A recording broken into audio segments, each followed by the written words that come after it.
Item ಯಾವುದೇ ಇರಲಿ try ಮಾಡಿ ಆಚಿ ಚಿಕನ್ ಮಸಾಲಾ. ಆಚಿ ಚಿಕನ್ ಮಸಾಲಾ.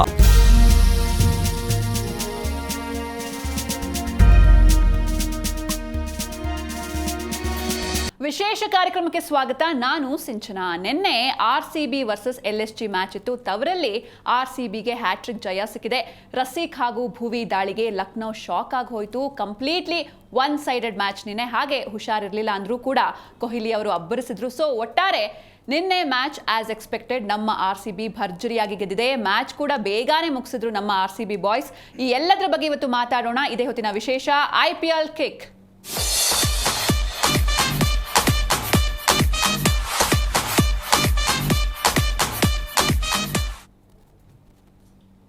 ಎಸ್, ಇವತ್ತು ಈ ಬಗ್ಗೆ ಮಾತಾಡೋದಕ್ಕೆ ನಮ್ಮ ಜೊತೆ ಪ್ರೇಮ್ ಕುಮಾರ್ ಇದ್ದಾರೆ. Hello Prem sir, welcome to the show. ಹಾಗೆ ಮಲ್ಲಿಕಾರ್ಜುನ್ ಪಾಟೀಲ್ ಕೂಡ ಜಾಯ್ನ್ ಆಗಿದ್ದಾರೆ. ಹೆಲೋ ಪಾಟೀಲ್ ಸರ್, ಕಾರ್ಯಕ್ರಮಕ್ಕೆ ಸ್ವಾಗತ. ಎಸ್ ಪ್ರೇಮ್ ಸರ್, ನಿನ್ನೆ ನಾವು ಕೂಡ ಮಾತಾಡಿದ್ವಿ. ಅಂದರೆ ನಿನ್ನೆ ಒಂದು ಕಡೆ ಬಲಿಷ್ಠ RCB, ಇನ್ನೊಂದು ಕಡೆ ಸಾಧಾರಣ team LSG. So as expected ನಮ್ಮ RCBನೇ ಗೆದ್ದಿದೆ. ಹೇಗಿತ್ತು ನಿನ್ನೆ ಮ್ಯಾಚು? ನಿನ್ನೆ 100% ನಾವು ಚಿನ್ನಸ್ವಾಮಿ ಸ್ಟೇಡಿಯಮಲ್ಲಿ ನೋಡ್ತಿದ್ದೀವ ಅಥವಾ ಬೇರೆ ಬೇರೆ ಯಾವುದೋ ಸ್ಟೇಡಿಯಮಲ್ಲಿ ನೋಡ್ತಿದ್ದೀವ ಅನ್ನಷ್ಟು ಲೆವೆಲ್ಲಿಗೆ ಮ್ಯಾಚ್ ಕಂಪ್ಲೀಟಾಗಿ ಬೌಲಿಂಗ್ ಪಡೆಗಿತ್ತು. ಇನ್ನೊಂದು ಕಡೆಗೆ ಆ ಬೌಲಿಂಗ್ ತಂಡ RCBದಾಗಿದ್ದಕ್ಕೆ ಹೆಮ್ಮೆಯ ವಿಚಾರ ನಮಗೆ. ನಾವು ಯಾವತ್ತೂ ಕೂಡ ಒಂದಿಂದ ಇಲ್ಲಿವರೆಗೂ 19ನೇ ಸೀಸನ್ವರೆಗೂ ನೋಡಿದ್ದೀವಿ ಸಿಂಚನ. ನಮಗೆ ತೊಂದರೆ ಆಗಿದೆ ಬೌಲಿಂಗ್. ಈಗ ನಾವು ಕಳೆದ ಬಾರಿ ಚಾಂಪಿಯನ್ ಆದಲ್ಲಿಂದ ಬೌಲಿಂಗ್ ಸುಧಾರಣೆ ಆಗಿದೆ. ಎಷ್ಟೆಷ್ಟೋ ದೊಡ್ಡ ದೊಡ್ಡ ಸ್ಟಾರ್ ಮೇಲೆ ಸಾಕಷ್ಟು ಕೋಟಿ ಸುರಿದಿದ್ದ RCB ವರ್ಕೌಟ್ ಆಗಿರಲಿಲ್ಲ. ಕಳೆದ ಬಾರಿಯಿಂದ ಒಂದು ಚಾಂಪಿಯನ್ ತಂಡ ಬಂದಿದೆ. ಆ ಚಾಂಪಿಯನ್ ತಂಡದಲ್ಲಿ ಚಾಂಪಿಯನ್ ಬೌಲರ್ಗಳು ಸಿಕ್ಕಿದ್ದಾರೆ. ನಿನ್ನೆ ಭುವಿ ಬೌಲಿಂಗ್ ನೋಡ್ತಾ ಇದ್ರೆ ನನಗೆ, ಆಮೇಲೆ ರಸಿಕ್ ಬಗ್ಗೆ ಮಾತಾಡ್ತೀನಿ, ಭುವಿ ಮೊದಲ ಚಾರ್ಮಲ್ ಇದ್ದ ಭುವಿ ನೋಡ್ತಾ ಇದೀವಿ. ಯಾರ್ಕರ್ ದಾಳಿ ನೋಡ್ತಾ ಇದ್ರು, ಇನ್ ಸ್ವಿಂಗ್ ಔಟ್ ಸ್ವಿಂಗ್. ಇನ್ನೊಂದ್ ಕಡೆಗೆ ಹೆಜಲ್ವುಡ್ ಮೊದಲ ಪಂದ್ಯದಲ್ಲಿ ಏನಪ್ಪಾ ಸೂರ್ಯವಂಶಿ ಜೊತೆ ಎಲ್ಲ ಒಳ್ಳೆ ಹಿಟ್ ಮಾಡಿಸ್ಕೋತಾರೆ, ಒಳ್ಳೆಯ ಶಾರ್ಟ್ ಬಾಲಿಗೆಲ್ಲ ಹಿಟ್ ಮಾಡ್ತಾರೆ. ಹೇಗೆ ವರ್ಕೌಟ್ ಆಗತ್ತೆ ಇಲ್ಲ ಅನ್ಕೊಂಡಿದೀವಿ. ಮತ್ತೆ ರೀಬೋಲ್ಡ್ ಅಂದಂಗೆ ಅವರು ಮತ್ತೊಂದ್ ಕಡೆಗೆ ರೀಮೋಲ್ಡ್ ಆಗಿ ಬಂದ್ಬಿಡಿದಾರೆ. ನಿನ್ನೆ player of the match Rasikh ಒಂದ್ ಕಡೆ 4 ವಿಕೆಟ್ ತೆಗೆದುಕೊಂಡಿದ್ರು. ಪ್ಲೇಯರ್ ಆಫ್ ದಿ ಮ್ಯಾಚ್ ನ ಹೆಜಲ್ವುಡ್ಗೆ ಕೊಡ್ತಾರೆ. ಯಾಕೆ ಅಂತ ಹೇಳಿದ್ರೆ ಎಕಾನಮಿ 5 ಅಲ್ಲಿ ಬೌಲಿಂಗ್ ಮಾಡಿರೋ ಬೌಲರು, ಜೊತೆಗೆ 20 ರನ್ ಕೊಟ್ಟಿದ್ದಾರೆ. ಅದು 1 ವಿಕೆಟ್ ಬಿದ್ರು 20 ರನ್, 4 ಓವರ್ ಮಾಡಿ 20 ರನ್ ಕೊಟ್ಟಾಗ ನಿಮಗೆ ಆ ತಂಡ ಕೊಲ್ಯಾಪ್ಸ್. ಯಾಕೆ ಕೊಲ್ಯಾಪ್ಸ್ ಆಗತ್ತೆ ಅಂತ ಹೇಳಿದ್ರೆ ಅತ್ಯಧಿಕ ಡಾಟ್ ಬಾಲ್ ಆಡಿದ ತಂಡ ಅದು ಸ್ಕೋರ್ ಮಾಡ್ಲಿಕ್ಕೆ ಆಗಲ್ಲ. ನಿಮ್ಗೆ 35-40 ಡಾಟ್ ಬಾಲೇ ಮಾಡಿದಾಗ ತಂಡ ಸ್ಕೋರ್ ಇಲ್ಲಿ ಕಲೆ ಹಾಕತ್ತೆ. ಆಬ್ವಿಯಸ್ಲಿ 145 ದಾಟೋದು ಹೆಚ್ಚಾಗತ್ತೆ ಒಂದ್ ಕಡೆಗೆ. ಇನ್ನೊಂದ್ ಕಡೆಗೆ ಲಕ್ನೋ ತಂಡದ ಕ್ಯಾಪ್ಟನ್ ಫಾರ್ಮ್ ಅಲ್ಲಿ ಇಲ್ಲ. ಇನ್ನೊಂದು ಓಪನರ್ ಮೇಲೆ ಬಹಳಷ್ಟು ನಿರೀಕ್ಷೆ ಇಟ್ಕೊಂಡಿದೆ. ಓಪನರ್ಗಳು ಪವರ್ ಪ್ಲೇಲಿ ಒಂದು ಒಳ್ಳೆಯ ಸ್ಟಾರ್ಟ್ ಕೊಡಬೇಕು ಸಿಂಚನ. ಒಂದು 50+, 60+, 70+ ಪವರ್ ಪ್ಲೇಲಿ ಬಂದ್ರೇನೆ ನಿಮ್ಗೆ ಬಿಗ್ ಇನ್ನಿಂಗ್ಸ್ ಆಗ್ಲಿಕ್ಕೆ ಸಾಧ್ಯ. ನಿಮಗೆ ಆಡಮ್ ಮರ್ಕಮ್ ಇರ್ಬೋದು, ಮಾರ್ಷ್ ಇರ್ಬೋದು, ಅಂಥದ್ದೊಂದು ಒಳ್ಳೆ ಸ್ಟಾರ್ಟ್ ಕೊಡಿಲ್ಲ. ಸ್ಲೋ ಆಗಿ ಇನ್ನಿಂಗ್ಸ್ ಕಟ್ಟಿ ಮುಂದೆ ನಾವೇನೋ ದೊಡ್ಡ ಮೊತ್ತವನ್ನ ಕಲೆ ಹಾಕೋಣ, ನಿಧಾನಕ್ಕೆ ಸ್ಟಾರ್ಟ್ ಮಾಡ್ಕೊಳ್ಳೋಣ, ಡೌನ್ ಆರ್ಡರ್ ನಮ್ದು ಇಲ್ಲ ಅನ್ನೋ ಪ್ಲಾನ್ ಇತ್ತಿರ್ಬೇಕು. ಮೇ ಬಿ RCB ಬೌಲರ್ ಅದಕ್ಕೆ ಆಸ್ಪದ ಕೊಡ್ಲಿಲ್ಲ.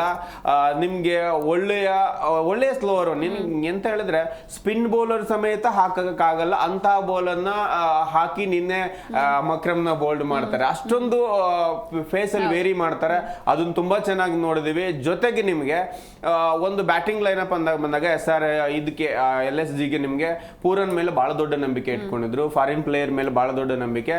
ಕಳೆದ ಸೀಸನ್ ಆವೃತ್ತಿಯಲ್ಲೆಲ್ಲ ತುಂಬಾ ಅದ್ಭುತವಾಗಿ ಬ್ಯಾಟ್ ಮಾಡಿದ್ದಾರೆ, ಅದ್ರ ಬಗ್ಗೆ ಡೌಟ್ ಇಲ್ಲ. ಬಟ್ ಈ ಬಾರಿ ನಿಕ್ಲಸ್ ಪೂರನ್ ಬ್ಯಾಟು ಸದ್ದೇ ಮಾಡ್ತಾ ಇಲ್ಲ, ದೊಡ್ಡ ಮೈನಸ್.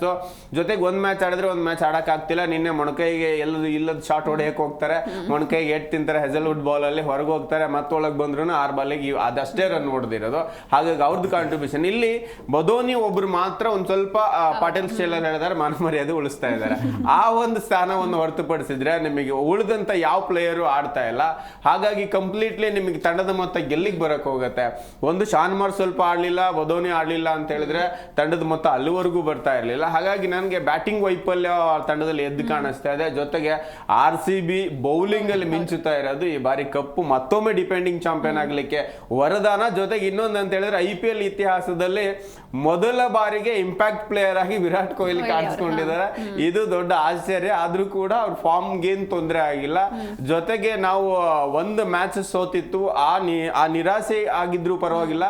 ಬಟ್ ನಾವು ಅದಾದ್ಮೇಲೆ ಹೇಗೆ ಪುಟಿದೆ ಹೇಳ್ತೀವಿ, ಪಟ್ಟೀಲ್ ನಂಬರ್ 1 ಸ್ಥಾನ ಹೇಗೆ ಬರುತ್ತೆ ಅನ್ನೋದಕ್ಕೆ ತಂಡಕ್ಕೆ ಮತ್ತೆ ಚಾಂಪಿಯನ್ ಬೌಲಿಂಗ್ ಬ್ಯಾಟಿಂಗ್ ಕಂಡು ಬರ್ತಾ ಇದೆ. ಅದರಲ್ಲೂ ಕ್ಯಾಪ್ಟನ್ ಬ್ಯಾಟಿಂಗ್ ಬಗ್ಗೆ ಏನ್ ಮಾತಾಡೋದು, ಒಳ್ಳೆ ಮೋಲ್ಡ್ ಆಗ್ಬಿಟ್ಟಿದ್ದಾರೆ. ಆದಷ್ಟು ಬೇಗ ಅವ್ರ ಟೀಮ್ ಇಂಡಿಯಾಕ್ಕೆ ಆಡ್ಲಿ, ಅಲ್ಲಿ ಅವ್ರ ಆಟ ನೋಡೋಣ. ಈ ಬಾರಿ ಕಪ್ ಎತ್ತುವ ಚಾಂಪಿಯನ್ ತಂಡದ ಆಟವನ್ನ RCB ಆಡ್ತಾ ಇದೆ. ನನ್ನ ಪ್ರಕಾರ ನಿನ್ನೆ ಮ್ಯಾಚ್ ಆದ್ಮೇಲೆ ಹೇಳಿರೋದು ರಿಷಬ್ ಪಂತ್, RCB ಬೌಲರ್ ಮೇಲೆ ಆಡ್ಲಿಕ್ಕೆ ದೊಡ್ಡ ಎದೆಗಾರಿಕೆ ಬೇಕು, ಬ್ಯಾಟಿಂಗ್ ಬೌಲಿಂಗ್ ಎಲ್ಲವೂ ಕೂಡ ದೊಡ್ಡ ಚಾಂಪಿಯನ್ ತಂಡವಾಗಿ ಕಾಣಿಸ್ತಾ ಇದೆ, ಅದ್ರ ಮೇಲೆ ಆ ಗೆಲ್ಲೋದಷ್ಟು ಸುಲಭ ಅಲ್ಲ ಅಂತ ಎದುರಾಳಿ ತಂಡದ ನಾಯಕ ಹೇಳಿದಾಗೆ ನಾವು ಗೆದ್ದು ಬಿಟ್ಟಿದ್ದೇವೆ. ಹಾಗಾಗಿ ಮುಂದಿನ ತಂಡ ಯಾವಿದಾವೆ ಅವುಗಳಿಗೆ ಭಯ ಇದೆ ವಿನಃ RCB ಗೆಲ್ಲೂ ಭಯ ಕಾಣಿಸ್ತಾ ಇಲ್ಲ. ಎಸ್, ಇನ್ನು ಪಾಟೀಲ್ ಸರ್, ಪ್ರೇಮ್ ಸರ್ ಹೇಳಿದಾಗೆ ನಾವು RCB ಅಂತ ಬಂದ್ರೆ ಬೌಲಿಂಗ್ ನ ಸಿಕ್ಕಾಪಟ್ಟೆ ಇಂಪ್ರೆಸ್ ಆಗಿತ್ತು ನೆನ್ನೆ. ಅದು ಕೂಡ ಚಿನ್ನಸ್ವಾಮಿ ಸ್ಟೇಡಿಯಂ ನಲ್ಲಿ ಎದುರಾಳಿ ತಂಡವನ್ನು 147ಗೆ ಕಟ್ ಹಾಕಬೇಕು ಅಂದ್ರೆ ಅದಷ್ಟು ಈಸಿ ಅಲ್ಲ. ಹಾಗೆ 13 ಡಾಟ್ ಬಾಲ್ಸ್ ಹೇಸಲ್ವುಡ್ ಕಡೆಯಿಂದ. ಸೊ ಹೇಗಿತ್ತು ನೆನ್ನೆ ಮ್ಯಾಚ್? ನಿನ್ನೆ ನೋಡಿ ಬೆಂಗಳೂರು ಪಿಚ್ ಒಂದು ಸ್ವಲ್ಪ ಸ್ಲೋ ಪಿಚ್ ಮಾಡಿದ್ರು ನಿನ್ನೆ. ಆ ಒಂದು ಫ್ಲ್ಯಾಟ್ ಪಿಚ್ ಇರಲಿಲ್ಲ. ಅದೇ ಕಾರಣಕ್ಕಾಗಿ ನಿನ್ನೆ LSG ಅಷ್ಟು ಕಡಿಮೆ ರನ್ನನ್ನು ಪೇರಿಸೋದಕ್ಕೆ ಸಾಧ್ಯ ಆಯಿತು. ಬಟ್ ನಮ್ಮ ಬಾಲಿಂಗ್ ಎಂಥ ಅದ್ಭುತವಾಗಿತ್ತು ನೋಡಿ. ಹ್ಯಾಸಲ್ವುಡ್ ಕಮ್ಬ್ಯಾಕ್ ಖಂಡಿತವಾಗ್ಲೂ ಈ ಥರ ಡ್ರೀಮ್ ಕಮ್ಬ್ಯಾಕ್ನ ನಾವು ಎಂಜಾಯ್ ಮಾಡಿದ್ವಿ ನಿನ್ನೆ. ಮೊನ್ನೆ ಕೂಡ ಎಂಟ್ರಿ ಕೊಟ್ಟಿದ್ರು, ಬಟ್ ಹೊಡಿಸ್ಕೊಂಡಿದ್ರು ಜಾಸ್ತಿ ರಾಜಸ್ಥಾನ ಜೊತೆಗೆ. ಬಟ್ ಇದು ನಿಜವಾದ ಹ್ಯಾಸಲ್ವುಡ್. ಯಾಕೆಂದರೆ ಕಳೆದ ಸೀಸನಲ್ಲಿ ನಾವು ಚಾಂಪಿಯನ್ ಆಗೋದಕ್ಕೆ ಈ ಒಂದು ಬಾಲಿಂಗ್ ಪಡೆನೇ ಕಾರಣ ಆಗಿತ್ತು. ಎಷ್ಟು ಇಲ್ಲ ಅನ್ನೋದನ್ನು ನಿನ್ನೆ ರಶೀಕ್ ದಾರ್ ಕೂಡ ಅದನ್ನು ಆ ಜಾಗನ ಫುಲ್ಫಿಲ್ ಮಾಡಿದರು. ನಮಗೆ ಎಂದಿನಂತೆ ನಮಗೆ ಕೃಣಾಲ್ ಪಾಂಡ್ಯ ಅವರ ಬಾಲಿಂಗ್ನ ಅವ್ರವ್ರನ್ನ ಮಿಂಚ್ತಾ ಇದ್ದಾರೆ. ಬಟ್ ಬಾಲಿಂಗ್ನಲ್ಲಿ ಏನು ನಮಗೆ ಮೈನಸ್ಗಳೇ ಇಲ್ಲ. ಈಗ ತುಂಬ ಚೆನ್ನಾಗಿ ಇದಾಗ್ತಾ ಇದೆ.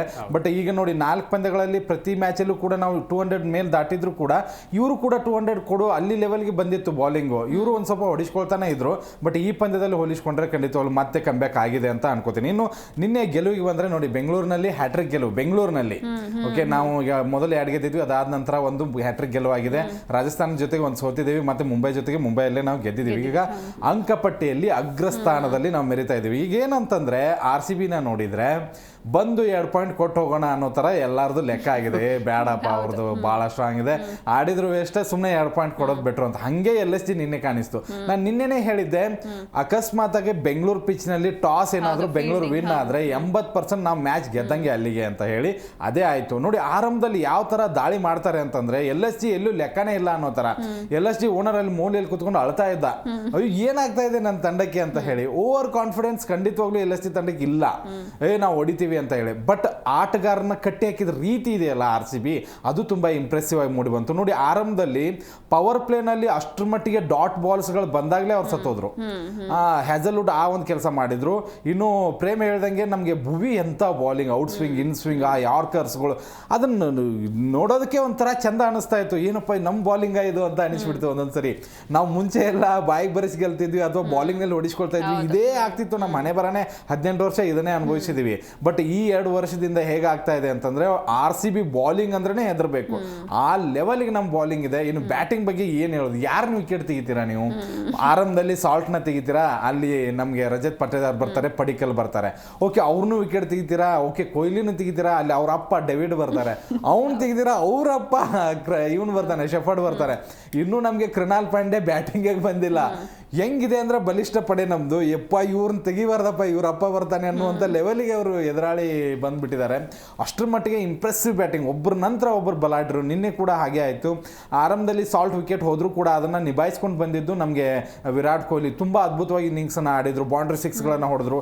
ಎಲ್ಲೋ 2 ವಿಕೆಟ್ ಹೋದ ತಕ್ಷಣ ಅವ್ರಿಗೆ ಗೊತ್ತಾಯಿತು ಒಂದು ಸ್ವಲ್ಪ ನಾನು ಮುಂದೆ ತೊಗೊಂಡು ಹೋಗಬೇಕು ಅಂತ ಸಿಂಗಲ್ಸ್ ಡಬಲ್ಸ್ನ ಸ್ಟಾರ್ಟ್ ಮಾಡಿದರು, ಕ್ರೀಸ್ ಔಟ್ ಮಾಡೋಕ್ಕೆ ಸ್ಟಾರ್ಟ್ ಮಾಡಿದ್ರು. ಬಟ್ 49ಗೆ ಆ ಒಂದು ವಿಕೆಟ್ ಹೋಗಿದ್ದು ಖಂಡಿತವಾಗ್ಲೂ ಅಲ್ಲಿನ ಅಭಿಮಾನಿಗಳಿಗೆ ಒಂದು ಸ್ವಲ್ಪ ನಿರಾಶೆ ಆಯಿತು. ಇನ್ನು 1 ರನ್ ಬರಬೇಕಾಗಿತ್ತು ಅಂತ. ಬಟ್ ಅದಾದ ನಂತರ ಬಂದಂಥ ಎಲ್ಲ ದೈತ್ಯರು ಅದನ್ನು ಫಿನಿಶ್ ಮಾಡುವಂಥದ್ದನ್ನೆಲ್ಲ ತೊಗೊಂಡ್ರು. ನಾನು ಕೊನೆಗೆ ಇಂಪ್ರೆಸಿವ್ ಆಗಿದೆ ಏನು ಗೊತ್ತಾ, ಟೀಮ್ ಡೇವಿಡ್ ಮತ್ತು ಶೆಫರ್ಡ್ ನಮ್ಮ ಹತ್ರ ಇರುವಂಥ ಒಳ್ಳೆ ಫಿನಿಷರ್ಸು 8 ಬಾಲ್ ಆಡಿದ್ದಾರೆ. ಇಬ್ಬರು 14 ರನ್ ತೆಗೆದಿದ್ದಾರೆ. ಇಬ್ಬರು ಒಂದೊಂದು ಬೌಂಡ್ರಿ ಒಂದೊಂದು 6 ಹೊಡೆದಿದ್ದಾರೆ. ಆ ಒಂದು ಜುಗಲ್ಬಂದಿಯಿಂದ ಈ ಪಂದ್ಯವನ್ನು ಗೆದ್ದಿದ್ದು ತುಂಬ ಖುಷಿ ಆಯಿತು. ಬಟ್ RCB ಈ ಗೆಲುವು ಕೇವಲ ಸ್ಯಾಂಪಲ್, ಪಿಕ್ಚರ್ ಅಭಿ ಬಾಕಿ ಇನ್ನೂ ತುಂಬ ತೋರಿಸೋದಿದೆ. ಕಳೆದ ಒಂದು ಸೀಸನಲ್ಲಿ ನಾವು ಏನು ಕಪ್ನ ಗೆದ್ದಿದ್ವಿ, ಕೆಲವೊಬ್ರು ಅಂತ ಇದ್ರು ಹೆಂಗೋ ಗೆದ್ಬಿಟ್ರಿ ಅಂತ ಹೇಳಿ. ಬಟ್ ಈಗ ಅದನ್ನು ಮತ್ತೊಮ್ಮೆ ಮರಳಿಸಿ ಈ ಒಂದು 4 ವರ್ಷ ಏನು ಈ ತಂಡ ಇರುತ್ತಲ್ಲ, 4 ವರ್ಷದಲ್ಲಿ 3 ಕಪ್ ಗೆಲ್ಲೋದಂತೂ ನನಗೆ ಟಾರ್ಗೆಟ್ ಇದೆ. ಎಸ್, ಇನ್ನು ಪ್ರೇಮ್ ಸರ್, ನಿನ್ನೆ ರಸಿಕ್ ದಾರ್ ಅವರ ಬೌಲಿಂಗ್ ಹೇಗಿತ್ತು? ನಿನ್ನೆ ನಿಜ ಒಂದು ಬದಲಿ ಬೌಲರ್ಗಳನ್ನು ಆಡಿಸ್ತಾ ಇಲ್ಲ. RCB ಹೇಗೆ ಅಂತ ಹೇಳಿದ್ರೆ ವಿನ್ನಿಂಗ್ ತಂಡವನ್ನೇ ಕಣಕ್ಕಿಳಿಸ್ತಾ ಹೋಗ್ತಾ ಇದ್ರು. ಜೊತೆಗೆ ನಾವು ಸಿಂಗ್ ಅವರು ಎಷ್ಟು ದುಬಾರಿ ಆಗ್ತಿದ್ದಾರೆ ಅಂತ ನೋಡಿದೀವಿ. ಇಲ್ಲಿ ಒಂದು ಕಡೆಗೆ ದಯಾಳಿಲ್ಲ, ದೇಶಿ ಬೌಲರ್ಗಳು ನಿಮಗೆ ಹ್ಯಾಸಲ್ವುಡ್ ಜೊತೆಗೆ ತುಂಬಾ ಚೆನ್ನಾಗಿ ಸಾಥ್ ಕೊಡ್ತಿದೆ. ಭುವಿ ಬಿಟ್ರೆ ಭುವಿಕಿನ್ನ ಉತ್ತಮವಾಗಿನೇ ಬೌಲಿಂಗ್ ಮಾಡ್ತಾ ಇದ್ದೆ ದಯಾಳ್. ಹಾಗೆ ದಯಾಳ್ ಇಲ್ಲ ಅಂದಾಗ ಇನ್ನೊಬ್ಬರು ಬೌಲರ್ ಕ್ಲಿಕ್ ಆಗ್ಬೇಕಲ್ವಾ ಅನ್ನೋ ರೇಂಜ್ ಹುಡುಕ್ತಾ ಇದ್ರು. ಅದರಲ್ಲೂ ಕೂಡ ನಿಮಗೆ ರಸಿಕ್ದಾರ್ಗೆ ಕಳೆದ ಬಾರಿ ಎಲ್ಲ ನಿಮಗೆ ನ್ಯೂ ಬಾಲ್ ಅಲ್ಲಿ ಬೌಲಿಂಗ್ ಮಾಡಕ್ಕೆ ಕೊಡ್ತಾ ಇರಲಿಲ್ಲ ಅಂತ ಇವತ್ತು ನಿನ್ನೆ ನ್ಯೂ ಬಾಲ್ ಅಲ್ಲಿ ಓಪನಿಂಗ್ ಕೂಡ ಮಾಡ್ತಾರೆ ಅವರು. ಎಲ್ಲಿ ಅಂತ ಹೇಳಿದ್ರೆ ರಸಿಕ್ದಾರ್ ಪ್ರಮುಖವಾದ ಬ್ಯಾಟ್ಸ್ಮನ್ಗಳು ಅಂತ ಇದ್ದಾರೆ. 4 ವಿಕೆಟ್ ತೆಗೆದಾರೆ ನೋಡಿ. 4 ಓವರ್ 24 ರನ್ 4 ವಿಕೆಟ್ ಅಂದ್ರೆ ಭರ್ಜರಿ 6 ಎಕಾನಮಿಲೇ ಬೌಲಿಂಗ್ ಮಾಡಿದರೆ. ಅದಕ್ಕಿಂತ 1 ಪಾಯಿಂಟ್ ಎಕಾನಮಿ ನೋಡಿದ ಹೋದಾಗ ಡಾಟ್ ಬಾಲ್ಸ್ ಆಧಾರದ ಮೇಲೆ player of the match Hazlewood ಕೊಟ್ಟಿರ್ಬೋದು ನೋಡಿ. ಒಂದು ಸ್ಲೋ ಇನ್ನಿಂಗ್ಸ್ ನ ಇಬ್ರು ಕಟ್ತಾ ಇದ್ದಾರೆ ನೋಡಿ. ಮಿಚೆಲ್ ಮಾರ್ಸ್ ಇರ್ಬೋದು, ನಿಮಗೆ ಅಡಮ್ ಮಾರ್ಕ್ರಮ್ ಇರ್ಬೋದು, ತುಂಬಾ ದೈತ್ಯ ಪ್ಲೇಯರ್ಸ್, ತುಂಬಾ ದೂರ 6 ಹೊಡಿತಾರೆ. ನಿನ್ನೇನು ಮಾರ್ಚ್ ಒಂದು ಆಚೆ ಕಡೆನೂ ಹೊಡೆದ್ ಬಿಟ್ರು 6 ಅಷ್ಟು ದೂರ ಹೋಯ್ತು. ಈ ಬ್ಯಾಟ್ಸ್ಮನ್ ಗಳು ಆಡ್ಬೇಕಾದ್ರೆ ನ್ಯೂ ಬಾಲ್ ಅನ್ನ ಒಬ್ಬ ಯಂಗ್ ಪ್ಲೇಯರ್ ಗೆ ನೀವು ಕೊಟ್ಟಾಗ ಅಲ್ಲಿ ಸಿಚುಯೇಷನ್ ಹೇಗಿರುತ್ತೆ, ಈತ ಏನ್ ಮಾಡ್ತಾನೆ ಏನಪ್ಪ, ತುಂಬಾ 6 ಹೊಡಿ ಆಟಗಾರ ಇದ್ದಾರೆ ಅನ್ನೋದು ಎಲ್ಲರ ನಿರೀಕ್ಷೆ. ಎಂತ ಸ್ಲೋ ರನ್ ಅಟ್ಯಾಕ್ ಮಾಡಿದ್ರು ಅಂತ ಹೇಳಿದ್ರೆ ನಮ್ಗೆ ಒಬ್ಬ ಎನ್ಗಿಡಿ ಕಾಣಿಸ್ತಾ ಇದ್ರು, ಒಬ್ಬ ಬ್ರಾವೋ ಕಾಣಿಸ್ತಾ ಇದ್ರು, ತುಂಬಾ ಎಕ್ಸ್ಪೀರಿಯನ್ಸ್ ಪ್ಲೇಯರ್ ಕಾಣಿಸ್ತಾ ಇದ್ರು ನೋಡಿ. ಕಾಮೆಂಟೇಟರ್ ಕೂಡ ಅದನ್ನ ಹೇಳ್ತಾ ಇದ್ರು, ಇದಕ್ಕಿಂತ ಸ್ಪೀಡ್ ನಮ್ ಕೃಣಾಲ್ ಪಾಂಡ್ಯನ ಬೌಲಿಂಗ್ ಮಾಡ್ತಾರೆ ಅಂತ ಸ್ಲೋಯರ್ ಮೂಲಕನೇ ಅಡಮ್ ಮಾರ್ಕ್ರಮ್ ಅವ್ರನ್ನ ಜಸ್ಟ್ ಹಿಂಗ್ ಮೂವ್ ಮಾಡ್ತೀನಿ ಅನ್ನೋದು ಎಡ್ಜ್ ಕಟ್ ಆಗಿ 6 ಆಗುತ್ತೆ. ಆ ತರ ವಿಕೆಟ್ ಸಿಗೋದೇ ಕಷ್ಟ. ಅದ್ಭುತವಾದ ವಿಕೆಟ್ ತಗೋತಾರೆ ನಿಜ. ನೀವು ಪವರ್ ಪ್ಲೇ ಆದ್ಮೇಲೆ ಆ ಜೋಡಿ ಏನಾದ್ರು ಮೋಲ್ಡ್ ಆಗಿದ್ರೆ ತುಂಬಾ ಕಷ್ಟನೇ ಆಗಿರೋದು. ಹಾಗಾಗಿ ಒಳ್ಳೆ ಬ್ರೇಕ್ ಥ್ರೂ ಕೊಡ್ತಾರೆ. ಜೊತೆಗೆ ಸ್ಲೋರ್ ಒಂದಿಂದ ಕಾಟ ಕೊಡ್ಬೋದು ಅನ್ನೋದನ್ನ ಕೂಡ ಸ್ಮಾಲ್ ಗ್ರೌಂಡ್ RCB ಮುಟ್ಟಿದ್ರೆ ಚಿನ್ನಸ್ವಾಮಿ ಆಚೆ ಹೋಗ್ತಾ ಎಲ್ಲವೂ ಕೂಡ ಇದ್ರು. ಆ ಒಂದು ಹೊಡಿಬೇಡಿ ಗ್ರೌಂಡ್ ಅಲ್ಲಿ ಉತ್ತಮವಾಗಿ ಬೌಲಿಂಗ್ ಮಾಡಿದ್ದು. ಅದ್ರ ಜೊತೆಗೆ ಇಬ್ರು ಸೀನಿಯರ್ ಒಳ್ಳೆ ಲಯದಲ್ಲಿ ಬೌಲಿಂಗ್ ಮಾಡ್ತಾ ಇದಾರೆ ಅಂದಾಗ ಅವ್ರಿಗೆ ಸಾಥ್ ಕೊಟ್ಟಿದ್ದು. ಕಂಪ್ಲೀಟ್ ರಸಿಕ್ದಾರ್ ಒಂದೇ ಅಲ್ಲ, ನಿನ್ನೆ ನಿಮ್ ಸುಯೇಶ್ ಬಂದ್ರು ನಮಗೆ ಅದನ್ನೇ ಕೆಲಸ ಮಾಡಿದ್ರು. ಪಾಂಡ್ಯ ಕೂಡ ಒಳ್ಳೆ ಸೆಟ್ ಆಗಿರುವಂತ ಬ್ಯಾಟ್ಸ್ಮನ್. ನಿಮಗೆ ಮಾರ್ಚ್ ಇದ್ದಿದ್ರೆ ಪಾಂಡ್ಯ ಅವರ ಬೌಲಿಂಗ್ ಅಲ್ಲಿ ಬೋಲ್ಡ್ ಆಗದೆ ಹೋಗಿದ್ರೆ ತುಂಬಾನೇ ಕಷ್ಟ ಆಗಿರೋದು. ಅವರು ಕೂಡ ಒಂದು ದೊಡ್ಡ ಮೊತ್ತಕ್ಕಲ್ಲಿ ಹಾಕೋ ಪ್ರಯತ್ನ ಮಾಡ್ತಾ ಇದ್ರೆ ಏನೋ ಗೊತ್ತಿಲ್ಲ. ಒಳ್ಳೆ ವಿಕೆಟ್ ಟೇಕಿಂಗ್ ಅಂದ್ರೆ ಸಾಂಘಿಕ ಪ್ರದರ್ಶನ ಬೇಕು. ಒಬ್ಬರಿಂದ ಕಾಂಟ್ರಿಬ್ಯೂಟ್ ಬಂದ್ರೆ ಆಗಲ್ಲ. ಹೆಜಲ್ವುಡ್ ಒಂದೇ ಒಳ್ಳೆ ಎಕಾನಮಿಲಿ ಬೌಲಿಂಗ್ ಮಾಡಿದ್ರೆ ಬೇರೆಯವ್ರಿಗೆ ಹೊಡಿತಾ ಇದ್ರು. ಇವ್ ನಿನ್ನೆ ಹಾಗಾಗಿಲ್ಲ. ಭುವಿ ಒಳ್ಳೆ 3 ವಿಕೆಟ್ ತಗೊಂಡು ಒಳ್ಳೆ ಸ್ಪೆಲ್ ಮಾಡಿದ್ರು. ಬಂದ ಮೇಲೆ ನಿಮಗೆ ರಸಿಕ್ದಾರ್ ಒಳ್ಳೆ ಸ್ಪೆಲ್ ಸ್ಟಾರ್ಟ್ ಮಾಡಿದ್ರೆ ಪಾಂಡ್ಯ ಕೂಡ ನಾನೇನ್ ಕಮ್ಮಿ ಇಲ್ಲ. ಇನ್ನು ಸುಯೇಶ್ ಕೂಡ ಒಳ್ಳೆ ಸ್ಪಿನ್ ಬೌಲಿಂಗ್ ಅಂದ್ರೆ ಇಬ್ರು ಸ್ಪಿನ್ನರು 3 ಜನ ಫಾಸ್ಟ್ ಹೇಗೆ ಅಟ್ಯಾಕಿಂಗ್ ಇತ್ತು ಅಂತ ಹೇಳಿದ್ರೆ ನಾವ್ ಎಲ್ಲಿ ಬ್ಯಾಟ್ ಬೀಚ್ಬೇಕು ನೋಡಿ. ಅಲ್ಲಿ ಮಾರ್ಚ್ 40 ಬಿಟ್ರೆ ನಿಮ್ಗೆ ಅಲ್ಲೇ ಬದಾನಿ 38, ಹಾಗೇನೆ ಮುಕುಲ್ ಚೌಧರಿ 39 ರನ್ ಹೊಡಿತಾರೆ. ಆ 3 ಜನ ಮಾತ್ರ ಡಬಲ್ ಡಿಜಿಟಲ್ ಆಡಿರೋದು, ಉಳಿದರೆಲ್ಲ ಸಿಂಗಲ್ ಡಿಜಿಟ್ಗೆ ಔಟ್ ಮಾಡಿದ್ರು. ಹಾಗೆ ಅಲ್ಲಿ ಕ್ರೆಡಿಟ್ ಗೋಸ್ಟ್ ನಾವು ಕಂಪ್ಲೀಟ್ ಬೌಲಿಂಗ್ ಯೂನಿಟಿ ಕೊಡ್ಬೇಕು. ನಿನ್ನೆ ಈಗೇನಿದೆಯಲ್ಲ ನಿನ್ನೆ ಹಾಕಿದ ಬೌಲಿಂಗ್ ಮೇ ಬಿ ಇದನ್ನ ಬದಲಾವಣೆ ಮಾಡ್ತಾರಂತ ಸದ್ಯಕ್ಕೆ ನಂಗೆ ಅನ್ಸಲ್ಲ. ಯಾಕಂದ್ರೆ ಬ್ಯಾಟಿಂಗ್ ಕೂಡ ಹಾಗೆ ಅಷ್ಟೇ ಭದ್ರವಾಗಿದೆ. ಒಂಚೂರು ಸಾಲ್ಟ್ ಲಯಕ್ಕೆ ಬರಬೇಕು. ಬೇಗ ವಿಕೆಟ್ ಕೊಟ್ಟಾಗ ಮುಂದಿನ ಜವಾಬ್ದಾರಿ ಕಷ್ಟ ಆಗತ್ತೆ. ಬಟ್ ನಿನ್ನೆ 6 ಹೊಡಿತಾ ಇದ್ದು ಕ್ಯಾಪ್ಟನ್ ನೋಡಿದ್ರೆ ಕೊಹ್ಲಿನೇ ಅವರಿಗೆ ಪ್ರಶಂಸೆ ಮಾಡ್ತಾ ಇದ್ರು ಆನ್ ಗ್ರೌಂಡ್ ಅಲ್ಲಿ. ಹಾಗೆ ಅಂತ ಲಯದಲ್ಲಿ ಇದ್ದಾರೆ. ಅದರಲ್ಲೂ ಕೂಡ ಅವರು ಆ ಸ್ಪಿನ್ನರಿಗೆ 6 ಹೊಡೆಯೋದಿರ್ಬೋದು, ಆ ಲೆಗ್ ಸೈಡ್ ಭಾಗದಲ್ಲಿ ಭರ್ಜರಿಯಾಗಿ ಕಾಲ್ ಮುಂದೆ ಇಟ್ಟು 6 ಹೊಡಿತಾರೆ. ಮೇ ಬಿ ಅದ್ ಬಿಟ್ರೆ LB ಆಗೋ ಚಾನ್ಸಸ್ ಇರುತ್ತೆ. ಎಷ್ಟು ಪ್ರಾಕ್ಟೀಸ್ ಮಾಡಿದ್ದಾರೆ ಅಂತ ಹೇಳಿದ್ರೆ ತುಂಬಾ ಲಯದಲ್ಲಿದ್ದಾರೆ. ಹಾಗಾಗಿ RCB ತಂಡ ಬೌಲಿಂಗ್ ಇಂಪ್ರೂವ್ ಆಗಿದ್ದ ಸಿಂಚನ ವೈಯಕ್ತಿಕವಾಗಿ RCB ಅಭಿಮಾನಿಗಳಿಗೆ ಖುಷಿ ಇದೆ. ಜೊತೆಗೆ ಇನ್ನೊಂದಿಷ್ಟು ಗ್ರಿಪ್ ಬಂದಿದೆ. ನಾವು ಬ್ಯಾಟಿಂಗ್ ಬಗ್ಗೆ ಇವತ್ತು ಯೋಚನೆ ಮಾಡಲ್ಲ. ಪಾಟೀಲ್ ಹೇಳಿದ್ನ ಸಚಿನ್ ತೆಂಡೂಲ್ಕರ್ ಅದನ್ನ ಹೇಳ್ತಾರೆ, ಒಬ್ಬರಾದ್ಮೇಲೆ ಒಬ್ರು ಪ್ಲೇಯರ್ ಇದ್ದಾರೆ, ಯಾರಿಗೆ ಅಂತ ಟಾರ್ಗೆಟ್ ಮಾಡ್ತೀರಾ ಅಂತ. ಹಾಗಾಗಿ ಬ್ಯಾಟಿಂಗ್ ನಾವು ಮೊನ್ನೆನೇ ನೋಡಿದ್ವಿ, ಬೇಗನೆ ಕೊಲೆಪ್ಸ್ ಆಗಿದ್ನ ಲೋ ಆರ್ಡರ್ ಇಂದಾನೆ 200+ ರನ್ ತಂದು ಕೊಟ್ಟಿದ್ರು. ಅವತ್ತು ಸೋತಿದ್ರು ಮ್ಯಾಚ್ ನ. ಆ ರೇಂಜಿಗೆ ಬ್ಯಾಟಿಂಗ್ ಮಾಡೋ ಕೆಪಾಸಿಟಿ ನಮ್ಮಲ್ಲಿದೆ. ಬೌಲಿಂಗ್ ನಿನ್ನೆ ಇಂಪ್ರೂವ್ ಆಗಿದ್ದು, ರಸಿಕ್ ಆಡನ್ ಆಗಿರೋದು ನಿನ್ನೆ ನನಗನ್ಸುತ್ತೆ ತುಂಬಾ ಖುಷಿ ಕೊಟ್ಟಿದೆ ನಮ್ಮೆಲ್ಲರಿಗೂ. ಮುಂದಿನ ಬಾರಿ ನಾವು ಮತ್ತೆ ಹಾಲಿ ಚಾಂಪಿಯನ್ ಹೇಗೋ ನೆಕ್ಸ್ಟ್ ಸೀಸನ್ ಶುರು ಆದಾಗೂ ಹಾಲಿ ಚಾಂಪಿಯನ್ ಅಂತಾನೆ ಹೇಳ್ಬೇಕು RCB ಅಂದ್ರೆ ಈ ಬೌಲಿಂಗ್ ಯೂನಿಟ್ ಖಂಡಿತ ಹೆಲ್ಪ್ ಮಾಡೇ ಮಾಡೋದು. ಮತ್ತೆ ಇನ್ನೊಂದೇನು ಗೊತ್ತಾ, ರಶಿಕ್ದಾರ್ ಬಗ್ಗೆ ಇನ್ನೊಂದು ಹೇಳ್ತೀನಿ. ಎಲ್ಲರೂ ಅಂತ ಇದ್ರೆ ಸೋಷಿಯಲ್ ಮೀಡಿಯಾದಲ್ಲಿ ಅವ್ರಿಗೆ ಮ್ಯಾನ್ ಆಫ್ ದ ಮ್ಯಾಚ್ ಕೊಡಬೇಕಾಗಿತ್ತು ಅಂತ. ನಂದು ಕೂಡ ಅದೇ ವಾದ. ಯಾಕೆ ನೀವು ಅವ್ರಿಗೆ ಮ್ಯಾನ್ ಆಫ್ ದ ಮ್ಯಾಚ್ ಕೊಡಲಿಲ್ಲ? ಯಾಕಂದ್ರೆ 4 ವಿಕೆಟ್ ಅವ್ರೇನಾದ್ರು ಬಾಲರ್ಗಳನ್ನ ತಗೊಂಡಿದ್ರೆ ಓಕೆ, ಲಾಸ್ಟ್ 1 ಓವರಲ್ಲಿ 2 ಓವರಲ್ಲಿ ಬಿಡ್ತಪ್ಪ ಅನ್ನೋದು ಇರಲಿಲ್ಲ. ನಿನ್ನೆ ನೋಡಿ ಮಕ್ರಮ್ ಫಸ್ಟ್ ಓಪನಿಂಗ್ ಜೋಡಿನೇ ಅವ್ರು 1 ವಿಕೆಟ್ ತೆಗೆದಿದ್ದಾರೆ. ಮತ್ತೆ ಇಬ್ರು ಸೆಟ್ ಬ್ಯಾಟ್ಸ್ಮನ್ಗಳನ್ನೇ ತೆಗೆದಿದ್ದಾರೆ. ಯಾರನ್ನ ಮುಕುಲ್ನ ಅವರೇ ವಿಕೆಟ್ ತೆಗೆದಿದ್ರು, ಆಯುಷ್ ಬಡೋನಿನೂ ಅವ್ರನ್ನೇ ವಿಕೆಟ್ ತೆಗೆದಿದ್ದು. ಅವರು ಒಂದು ದೊಡ್ಡ ಪಾರ್ಟ್ನರ್ಶಿಪ್ನ ಬಿಲ್ಡ್ ಮಾಡುವಾಗ ಅದನ್ನ ಬ್ರೇಕ್ ಮಾಡ್ತಾರೆ. ಅದಾದ ನಂತರ ಕೊನೆಗೆ ಒಬ್ಬ ಬಾಲರ್ನ ವಿಕೆಟ್ನ ತೆಗಿತಾರೆ. 4 ವಿಕೆಟ್ನ ತೆಗೆದಂತಹ ಆಟಗಾರನಿಗೆ ನೀವು ಮ್ಯಾನ್ ಆಫ್ ದ ಮ್ಯಾಚ್ ಕೊಡಲಿಲ್ಲ. ಕೇವಲ ಒಂದೇ 1 ವಿಕೆಟ್ ತೆಗೆದಂತಹ ಹ್ಯಾಸಲ್ವುಡ್ಗೆ ಯಾಕೆ ಕೊಟ್ರಿ ಅನ್ನುವಂಥ ವಾದ ಖಂಡಿತವಾಗ್ಲೂ ಇದೆ. ಒಂದು ಯಾಕೆ ಕಂಪ್ಯಾರಿಸನ್ ಮಾಡ್ಬೋದು ಅಂದರೆ ಪವರ್ ಪ್ಲೇನಲ್ಲಿ ಅವ್ರು ರನ್ ಕೊಡಲಿಲ್ಲ, ಪವರ್ ಪ್ಲೇನಲ್ಲೇ ಕಟ್ಟಿ ಹಾಕಿಬಿಟ್ರು, ಅಲ್ಲಿ ವಿಕೆಟ್ಸ್ಗಳು ಹೋಯ್ತು. ಆ ಕಾರಣಕ್ಕಾಗಿ ಪಂದ್ಯ ಶ್ರೇಷ್ಠ ಕೊಟ್ರಿ, ಓಕೆ ಒಪ್ಕೊಳ್ಳೋಣ. ಬಟ್ ಅದಕ್ಕಿಂತ ಒಳ್ಳೆ ಪರ್ಫಾರ್ಮೆನ್ಸ್ ಖಂಡಿತವಾಗ್ಲೂ ರಶೀಕ್ ದಾರ್ ಕೊಟ್ಟಿದ್ರು. 4 ವಿಕೆಟ್ ತಗೊಂಡಿದ್ರು ಮತ್ತು ಕಡಿಮೆ ರನ್ ಕೂಡ ಕೊಟ್ಟಿದ್ರು. ಈ ಒಂದು ಕಂಪ್ಯಾರಿಸನ್ ಯಾಕೋ ನನಗೆ ಇಷ್ಟ ಆಗಲಿಲ್ಲ ನಿನ್ನೆ. 100% ನನಗೆ ಯಾಕೋ ಇವ್ರಿಗೆ ಕೊಡಬೇಕಾಗಿತ್ತು ಮ್ಯಾನ್ ಆಫ್ ದ ಮ್ಯಾಚ್ ಅಂತ ಅನ್ಕೋತಿದ್ದೆ. ಎಸ್, ಇನ್ನು ಪಾಟೀಲ್ ಸರ್ ನಿನ್ನೆ ನಾವು ಮಾತಾಡಿದ್ವಿ ಅಂದ್ರೆ ಕೊಹ್ಲಿ ಅವರಿಗೆ ಹುಷಾರಿಲ್ಲ ಅಂತ. ಹುಷಾರಿರ್ಲಿಲ್ಲ ಅಂದ್ರೂ ಕೂಡ ಸೂಪರ್ ಆಗಿ ಆಡಿದ್ರು, ಇಂಪ್ಯಾಕ್ಟ್ ಪ್ಲೇಯರ್ ಆಗಿ ಬಂದ್ರು. ಹೇಗಿತ್ತು ಅವ್ರ ಪರ್ಫಾರ್ಮೆನ್ಸ್? ಜೊತೆಗೆ ಆರೆಂಜ್ ಕ್ಯಾಪ್ ಕೂಡ ಸಿಕ್ಕಿದೆ ಅವರಿಗೆ, ಹೇಗಿತ್ತು? ನೋಡಿ ಪ್ರೇಮ್ ಅವಾಗಲೇ ಹೇಳಿದ್ರು, ಇತಿಹಾಸದಲ್ಲೇ ಮೊದಲ ಬಾರಿಗೆ ಕೊಹ್ಲಿ ಇಂಪ್ಯಾಕ್ಟ್ ಪ್ಲೇಯರ್ ಆಗಿ ಬಂದಿದ್ದು. ಖುಷಿ ಆಯಿತು ನಿನ್ನೆ. ಆರೋಗ್ಯ ಸರಿ ಇಲ್ಲ ಅವ್ರದ್ದು. ಅವರು ಹಿಂದಿನ ಮ್ಯಾಚಲ್ಲೇ ಕುತ್ಕೊಂಡು ಬಿಟ್ಟಿದ್ರು, ಮತ್ತೆ ಮುಖ ಪೂರ್ತಿ ಡಲ್ ಆಗಿತ್ತು. ಮತ್ತೆ ಅವ್ರ ವೈಫ್ಗೂ ತೋರಿಸ್ತಾ ಇದ್ರು ತುಂಬ ಹೆಡ್ಡೇಕ್ ಇದೆ, ಜ್ವರ ಇದೆ ಅಂತ ಹೇಳಿ ಸನ್ನೆ ಮಾಡ್ತಾನೆ ಇದ್ರು. ನಾನು ಅನ್ಕೊಂಡಿದ್ದೆ ನಿನ್ನೆ ಕೂಡ ನಾವು ಡಿಸ್ಕಸ್ ಮಾಡಿದ್ವಿ ವಿರಾಟ್ ಕೊಹ್ಲಿ ಆಡೋದು ಡೌಟು ಅಂತ ಹೇಳಿ. ಬಟ್ ಇಂತಹ ಒಂದು ಚಾಂಪಿಯನ್ ತಂಡವನ್ನು ಖಂಡಿತವಾಗ್ಲೂ ಅವ್ರು ಕೈ ಬಿಡೋದಕ್ಕೆ ಸಾಧ್ಯ ಇಲ್ಲ. ಯಾಕೆಂದರೆ ಆ 18 ವರ್ಷದ ಆ ಕಪ್ ಬರ ಏನಿದೆಯಲ್ಲ ಅದನ್ನು ನಿಭಾಯಿಸಬೇಕು ಅನ್ನುವಂಥದ್ದು ಇದೆ. ಬಟ್ ಅವರು ಆ ಒಂದು 49 ರನ್ಗಳಿಗೆ ಏನು ಕೊಡುಗೆ ಇದೆಯಲ್ಲ ಅದು ತುಂಬ ಪ್ಲಸ್ ಪಾಯಿಂಟ್. ಯಾಕಂದರೆ ಅವರು ಮ್ಯಾಚ್ ಮುಗಿದ್ಮೇಲೆ ಹೇಳ್ತಾ ಇದ್ರು, ಪಿಚ್ಚು ನಾವು ಅಂದ್ಕೊಂಡಿರೋಷ್ಟು ಸ್ಲೋ ಆಗಿರಲಿಲ್ಲ. ಯಾಕಂದರೆ 3-4 ದಿನದಿಂದ ಬಿಸಿಲು ತುಂಬ ಬಿದ್ದಿರೋದ್ರಿಂದ ಒಂದು ಸ್ವಲ್ಪ ಕ್ರ್ಯಾಕ್ ಆಗಿತ್ತು, ಸ್ಲೋ ಆಗಿತ್ತು ಪಿಚ್ಚು. ಮತ್ತು ಗ್ರಾಸ್ ಜಾಸ್ತಿ ಇಲ್ಲದೆ ಇರೋದಕ್ಕೆ ಬಾಲು ಅಷ್ಟು ಈಸಿಯಾಗಿ ಬ್ಯಾಟಿಗೆ ಬರ್ತಾ ಇರಲಿಲ್ಲ ಅನ್ನೋದನ್ನ ಹೇಳಿದರು. ಮತ್ತು ಇಂಥ ಸಂದರ್ಭದಲ್ಲಿ ಚೇಸಿಂಗ್ ಮಾಸ್ಟರ್ ಅಂತ ಅಂದ್ಕೊಂಡವರೇ ಕೈ ಹಿಡಿಬೇಕಾಗಿತ್ತು. ಅದನ್ನು ಅವ್ರು ಕೈ ಹಿಡಿದ್ರು, 49 ರನ್ಗಳ ಒಂದು ಒಳ್ಳೆ ರನ್ನ ಕೊಟ್ಟರು. ಮತ್ತು ಇನ್ನೂ ಏನಂತಂದರೆ ಕೊಹ್ಲಿ ಇಂತಹ ಮ್ಯಾಚ್ಗಳಲ್ಲಿ ಯಾವತ್ತೂ ಕೈ ಬಿಟ್ಟಿಲ್ಲ. ನೋಡಿ ಪ್ರತಿ ಸೀಸನ್ನಲ್ಲೂ 600+ ರನ್ ಹೊಡೆಯುವಂಥ ಏಕೈಕ ಆಟಗಾರ ವಿರಾಟ್ ಕೊಹ್ಲಿ. ಈ ಸರಿನೂ ಆರೆಂಜ್ ಕ್ಯಾಪ್ ನೋಡಿ ಎಂತೆಂಥ ಯಂಗ್ಸ್ಟರ್ಸ್ ಹೊಡಿತಾ ಇದ್ದಾರೆ, 100 ಹೊಡಿತಾ ಇದ್ದಾರೆ, 30 ಬಾಲಲ್ಲಿ 70 ಹೊಡೆದ, ಹೊಡೆದ. ಬಟ್ ನೀವು ಪ್ರತಿಯೊಂದು ಮ್ಯಾಚಲ್ಲೂ ತಂಡಕ್ಕೆ ಕೊಡುಗೆ ಕೊಡ್ತಾ ಇದ್ದೀರಾ ಅನ್ನೋದು ಇಂಪಾರ್ಟೆಂಟ್. ಆ ಗೆಲುವಿಗೆ ಎಷ್ಟು ಕೊಡುಗೆ ಕೊಡ್ತಾ ಇದ್ದೀರಾ ಅನ್ನೋದು ಇಂಪಾರ್ಟೆಂಟ್. ಅದನ್ನು ವಿರಾಟ್ ಕೊಹ್ಲಿ ಕೊಡ್ತಾ ಇದ್ದಾರೆ. ಒಬ್ಬ 37 ಏಜ್ ಆದವನು ಇನ್ನೂ ಕ್ರಿಕೆಟ್ ಆಡ್ತಾ ಇದ್ದಾನೆ, ಅವನಿಗೆ ಆರೆಂಜ್ ಕ್ಯಾಪ್ ಬಂದಿದೆ ಅನ್ನೋದು ದೊಡ್ಡ ಹೆಮ್ಮೆ. ಅದರಲ್ಲೂ ಕೂಡ Virat Kohli fans world wide ಎಷ್ಟಿದ್ದಾರೆ. ಮ್ಯಾಚ್ ನೋಡೋದು ಕುತ್ಕೊಳ್ಳೋದೇ ವಿರಾಟ್ ಕೊಹ್ಲಿಗೋಸ್ಕರ. ವಿರಾಟ್ ಕೊಹ್ಲಿ ಆಡಿದ್ರೇ ಇನ್ನೂ ದೊಡ್ಡ ಖುಷಿ. ನಾನು ನಿನ್ನೆ ಕೂಡ ಹೇಳ್ತಾ ಇದ್ದೆ, ಒಂದು ಕಡೆಗೆ RCB ವಿನ್ ಇಟ್ಟರೆ ಇನ್ನೊಂದು ಕಡೆಗೆ ಕೊಹ್ಲಿ ಅವರ ಆಟನೂ ಇಡಬೇಕಾಗತ್ತೆ. ಕೊಹ್ಲಿ ಆಟ ಇದ್ರೇ ಆ ವಿನ್ನಿಗೆ ಒಂದು ಕಿರೀಟ ಇದ್ದಂಗೆ. ಖಂಡಿತವಾಗ್ಲೂ ವಿರಾಟ್ ಕೊಹ್ಲಿ ಅವರ ಒಂದು ಭರ್ಜರಿ ಆಟ ಮತ್ತು ಬೌಂಡ್ರಿ ಸಿಕ್ಸರ್ಗಳನ್ನ ತುಂಬ ಚೆನ್ನಾಗಿ ಹೊಡೆದ್ರು.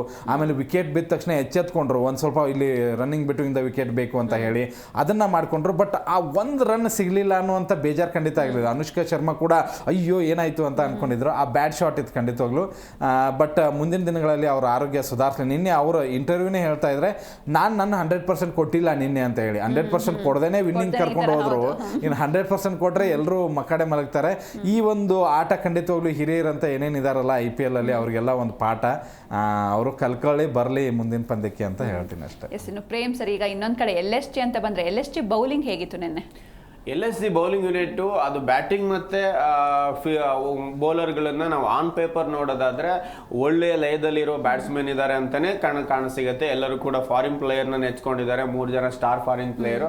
ಜೊತೆಗೆ ಬೌಲಿಂಗ್ ಅಂತ ಬಂದಾಗ ಮೊಹಮ್ಮದ್ ಶಮಿ ಯೂನಿಟ್ ತುಂಬಾ ಚೆನ್ನಾಗಿದೆ.